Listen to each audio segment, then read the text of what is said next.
नेपाल अब चीन की चालाकी को समझ रहा है। अपने देश में बढ़ते चीनी हस्तक्षेप से परेशान नेपाल जब हालात बिगड़ने के बाद भारत आया तो भारत ने उसे खुले मन से अपना लिया और भारत के सहारे खुद को व्यवस्थित करना नेपाल ने शुरू कर दिया। एक एक कर दोनों के बीच संबंधों के दायरों को और खोला जा रहा है। इसी कड़ी में एक फैसला दोनों देशों ने पेमेंट सिस्टम को लेकर भी किया। भारत और नेपाल ने अब एक होने का फैसला कर लिया है। नेपाल ने अपनी आर्थिकी को और इससे भी ज्यादा अपने पेमेंट सिस्टम को मजबूत करने के लिए भारत में खुद को मिलाने का फैसला किया है। दरअसल भारत और नेपाल के लोगों की खातिर क्रॉस बॉर्डर रेमिटेंस को आसान बनाने के लिए दोनों ही देशों के सेंट्रल बैंकों ने एक बड़ा फैसला लिया है।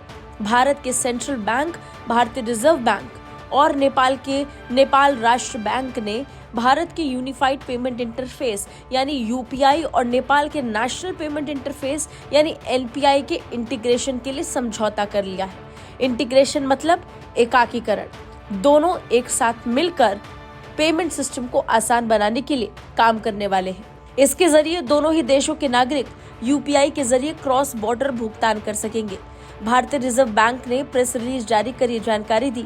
आरबीआई ने बताया कि यूनिफाइड पेमेंट इंटरफेस और नेशनल पेमेंट इंटरफेस यानी यूपीआई और एनपीआई के इंटीग्रेशन से यानी एकाकीकरण से भारत और नेपाल के बीच क्रॉस बॉर्डर रेमिटेंस की सुविधा आसान होगी।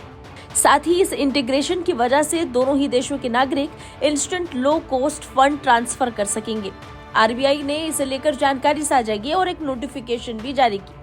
आरबीआई ने बताया कि यूपीआई और एनपीआई के लिंकिंग के जरिए भारत नेपाल अपने फास्ट पेमेंट सिस्टम को लिंक कर रहे हैं, जिससे दोनों ही देशों के बीच फाइनेंशियल कनेक्टिविटी गहरी होगी। साथ ही दोनों देशों के बीच ऐतिहासिक, सांस्कृतिक और आर्थिक संबंधों में और मजबूती आएगी। भारतीय रिजर्व बैंक और नेपाल राष्ट्र बैंक के बीच टर्म्स ऑफ रेफरेंस जो एक्सचेंज किया गया है उसके मुताबिक यूपीआई और एनपीआई को आपस में इंटरलिंक करने की जरूरी सिस्टम को इस्तेमाल में लाया जाएगा। आरबीआई ने बताया कि यूपीआई और एनपीआई के औपचारिक लिंकेज की लॉन्चिंग और ऑपरेशन की शुरुआत बाद में की जाएगी। इससे पहले 12 फरवरी 2024 को श्रीलंका और मॉरिशस में यूनिफाइड पेमेंट सिस्टम को लॉन्च किया गया था। हाल के दिनों में क्रॉस बॉर्डर भुगतान को सरल और कम लागत का बनाने के लिए यूपीआई को दूसरे देशों के फास्ट पेमेंट नेटवर्क के साथ जोड़ा जा रहा है। कुल मिलाकर बात अगर भारत के यूपीआई की करते हैं तो इसका दायरा अब दुनिया भर में फैल रहा है।